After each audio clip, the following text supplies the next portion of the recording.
Welcome जी into bio for you. और आज का जो हमारा लेक्चर है वो एक और टेक्निक है जो कि है जी जेल इलेक्ट्रोफोरेसिस।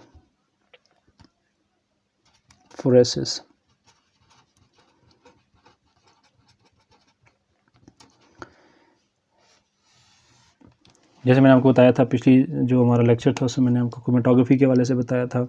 एक और टेक्निक है जो कि गेन सेपरेशन की टेक्निक आ जाती है जिसमें हम चीज़ों को सेपरेट करते हैं and that is the jail electrophoresis.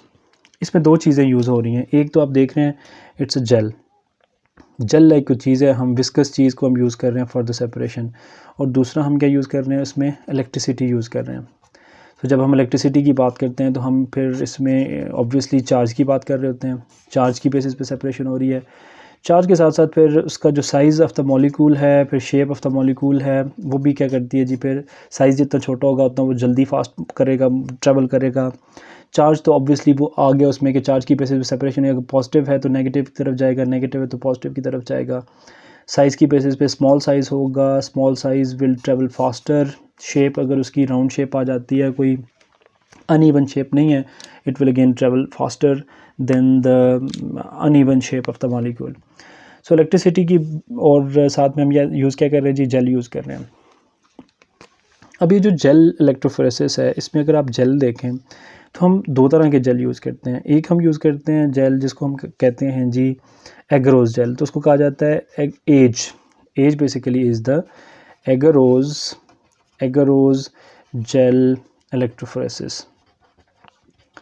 और जो दूसरा आ जाता है जिसको हम क्या कहते हैं पेज क्या चीज़ है, it is the poly acrylamide gel electrophoresis. Molecules का इलेक्ट्रोफोरेसिस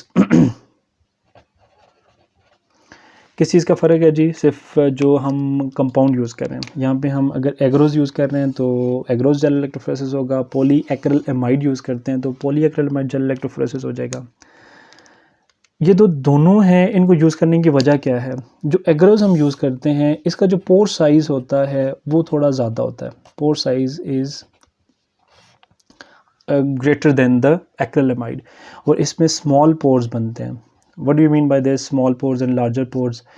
जितने जो पोर्स होंगे स्मॉल होंगे उतना जो मॉलिक्यूल्स हैं उनके लिए जो गुजरना है, छोटे मॉलिक्यूल्स के लिए इसका मतलब हम इसको यूज़ करेंगे। अगर पोर का साइज़ बड़ा है तो हम इसको यूज़ करेंगे फिर लार्जर मॉलिक्यूल्स के लिए।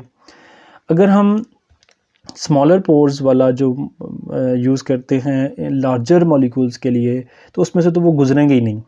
फॉर एग्जांपल अगर हमने एग्रोज यूज़ किया हुआ है तो एग्रोज जब बनेगा, जेल उसका बनेगा तो जेल के अंदर सुराख तो होंगे ना गुजरने के लिए। जैसे आप एक जगह से मूव करते हैं, फॉर एग्जांपल अब यहाँ से मूव करके दूसरी जगह पे जा रहे हैं और जो बीच में जिस जगह से आप मूव करके जाते हैं इस जगह पे बहुत झाड़ियाँ हैं यहाँ पे और आपने यहाँ से मूव करके जाना है। अगर यहाँ पे झाड़ियाँ बहुत ज़्यादा थिक नहीं हैं तो आप बीच में से आसानी से गुजर के दूसरी तरफ जाएंगे। और अगर सेम डिस्टेंस आपने ट्रैवल करना है एक पॉइंट से दूसरे पॉइंट और इतनी थिक जगह है कि आपका गुजरना यहाँ से मुश्किल है और आपका साइज़ बड़ा है तो आप इस पॉइंट से मूव करके इस पॉइंट तक नहीं जा सकते क्योंकि इसका साइज़ इतना छोटा है, इतने आपस में जुड़ी हुई हैं ये झाड़ियाँ और बीच में गैप है ही नहीं, तो आपको यहाँ से मूव करके जाना उधर पॉसिबल ही नहीं है। इसका मतलब है अगर आपने किसी लार्ज मॉलिक्यूल को सेपरेट करना है तो आपको बीच में थोड़ा सा गैप रखना पड़ेगा और स्मॉलर हैं तो उनके लिए आपको गैप कम करना पड़ेगा। आप इससे गुजर के इधर जा सकते हैं लेकिन यहाँ से आप गुजर के नहीं जा सकते, आपका साइज़ बड़ा है। अगर आपका साइज़ छोटा है तो आप इस जगह से भी मूव करके जा सकते हैं। तो छोटे मॉलिक्यूल्स के लिए हम फिर थोड़ा सा एक्रिलेमाइड यूज़ करते हैं ताकि पोर साइज स्मॉल हो जाए और स्मॉलर मॉलिक्यूल भी यहाँ से मूव करके जा सकें। अब जो जेल हम बनाते हैं वो दो तरह के बेसिकली हम जेल बनाते हैं। एक जेल जो होता है जो कि हम बनाते हैं जिसको हम कहते हैं हॉरिजॉन्टल पोजीशन होती है उसकी, हॉरिजॉन्टल जेल। और एक जो जेल होता है वो कौन सा होता है, it's the vertical gel. Vertical gel means के जेल की पोजीशन इस तरह से होगी, ऐसी पोजीशन होगी जेल की, यहाँ से आपका सैंपल आएगा और वो मूव करेगा डाउनवर्ड्स। और अगर हॉरिजॉन्टल जेल होगा वो हॉरिजॉन्टली मूव करेगा, यहाँ आपका सैंपल पड़ा हुआ है वो मूव करेगा इस डायरेक्शन में, सो हॉरिजॉन्टली मूव करेगा।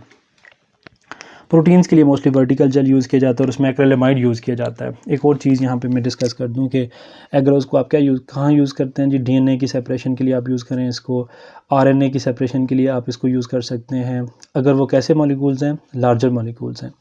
और आप जो पॉलीएक्रेलेमाइड जेल इलेक्ट्रोफोरेसिस है, इसमें आप प्रोटीन्स के मॉलिक्यूल को सेपरेट करने के लिए आप इसको यूज़ करते हैं। इवन फिर डीएनए आरएनए के अगर स्मॉलर फ्रैगमेंट्स हैं तो उनको सेपरेट करने के लिए भी आप एक्रेलेमाइड यूज़ करते हैं। तो लार्जर मॉलिक्यूल्स के लिए आप एग्रोज यूज़ करते हैं और स्मॉलर के लिए एक्रेलेमाइड यूज़ करते हैं। इनमें जो एग्रोज जेल है उसको पहले सोल्यूशन उसका मैं आपको बताता हूँ कि किस तरह से। फॉर एग्जांपल आपने एग्रोज़ आपको मिलेगा, एग्रोज़ को आपने क्या करना है, बफ़र मिलेगा आपको, EDTA होता है एक बफ़र, उसके अंदर आप उसको डिज़ोल्व करेंगे, फिर उसको थोड़ा सा गर्म करेंगे और आपने एक जेल कास्ट होती है, मसलन ये आपके पास एक प्लेट आ जाती है, शीशे की बनी हुई, ग्लास की बनी हुई एक प्लेट है, जो कि उसके अंदर आप इसको पोर करेंगे, मसलन ये चीज़।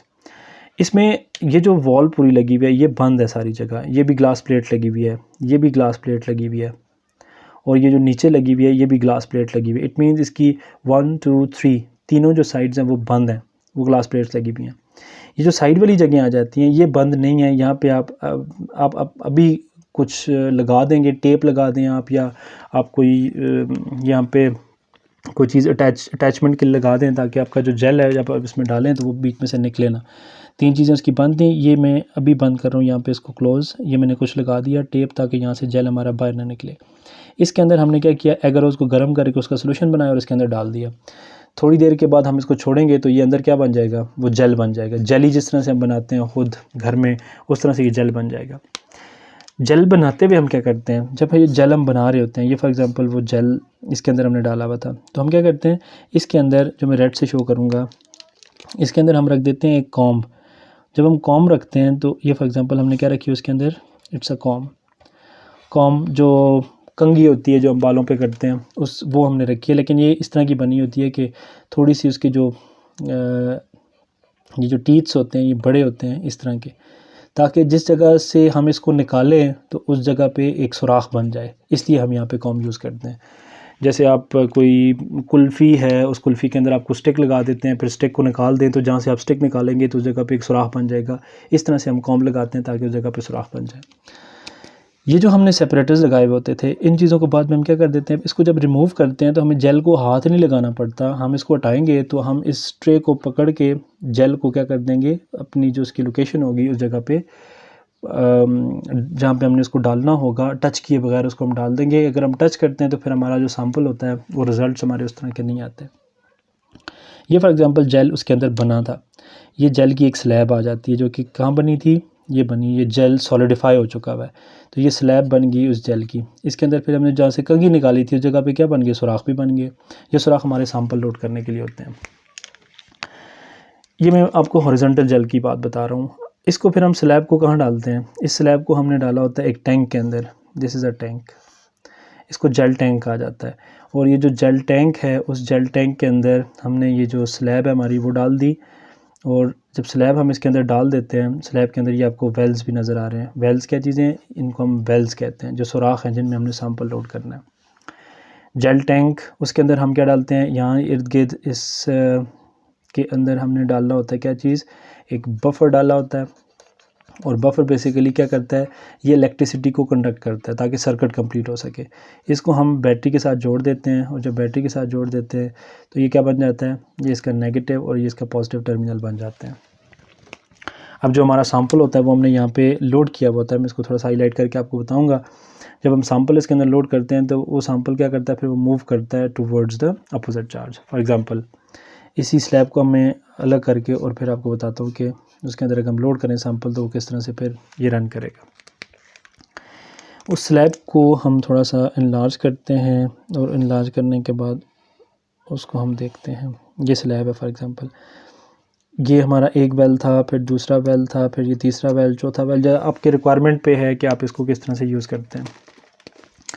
यहाँ आपने सैंपल लोड किया था, सैंपल आपका क्या है, आपका डीएनए के फ्रैगमेंट्स है जो आपने सैंपल करने हैं। डीएनए मिक्स हुआ हुआ है किस जगह पे, या आपने इसको कंपैरिजन करना है। फॉर एग्जांपल आप इसको कैसे यूज़ करते हैं, यहाँ इस जगह के ऊपर 3 आपको ये नज़र आ रहे हैं वेल्स। फॉर एग्जांपल हमने एक केस हम डिस्कस करते हैं, और वो केस क्या है कि हॉस्पिटल के अंदर अगर जो 2 बच्चे हैं उनकी पैटर्निटी का इशू है, एक बच्चा है जिसका नाम फॉर एग्ज़ाम्पल चाइल्ड ए है और दूसरा आ जाता है चाइल्ड बी, ये मिक्स हो गए हैं नर्सरी के अंदर और हमें पता नहीं कि इनके जो पेरेंट्स हैं वो देख के रिजेम्बलेंस से, बच्चों को देख के नहीं पता चल रहा कि इनके पेरेंट्स कौन से हैं। तो हम क्या करते हैं, फिर इनका जो सैंपल, इनका डीएनए निकालते हैं बच्चों का, फिर इनका डीएनए निकालते हैं। उसके लिए एक सेपरेट टेक्निक यूज़ की जाती है। उनको डीएनए को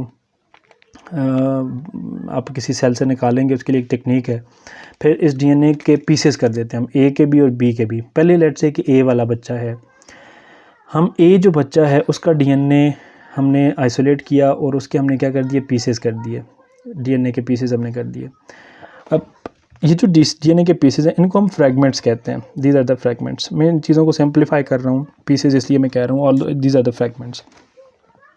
ये जो फ्रैगमेंट्स हैं डीएनए के, इसके फ्रैगमेंट्स इसके अपने फादर से मिलेंगे, इसके फादर से मैच करेंगे, इसकी मदर से मैच करेंगे, वो दूसरे के फादर और मदर से मैच नहीं करते। तो इट मींस हमने पहले क्या किया, ये जो ए बच्चा था उसका जो डीएनए था वो हमने उसके पीसेस इस जगह पे लोड कर दिए, उस वेल के अंदर। सुराख बना हुआ है ना, ये तो आपको टॉप व्यू नज़र आ रहा है, इसका टॉप व्यू, जिसका साइड व्यू भी आपको नज़र आ रहा है।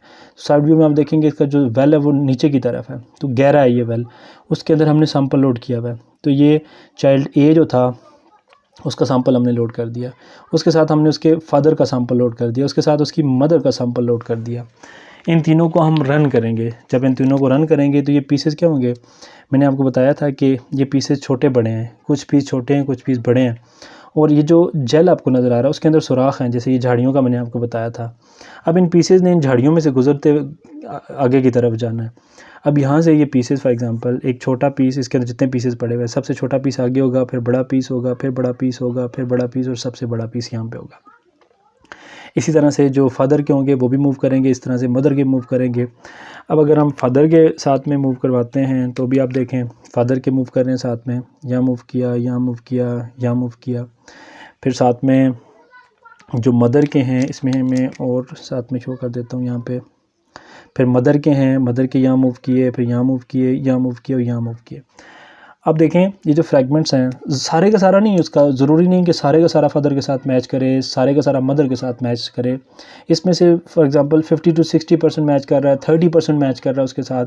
अगर पेरेंट्स हैं तो उनके साथ 30%, लेट्स से कि हमारी 30% is the highest percentage, 30% match करेगा अपने पेरेंट्स के साथ। और अगर किसी दूसरे का सैंपल है तो उसमें 0% मैचिंग भी हो सकती है, उसमें 1% मैचिंग भी हो सकती है, 2% मैचिंग भी हो सकती है।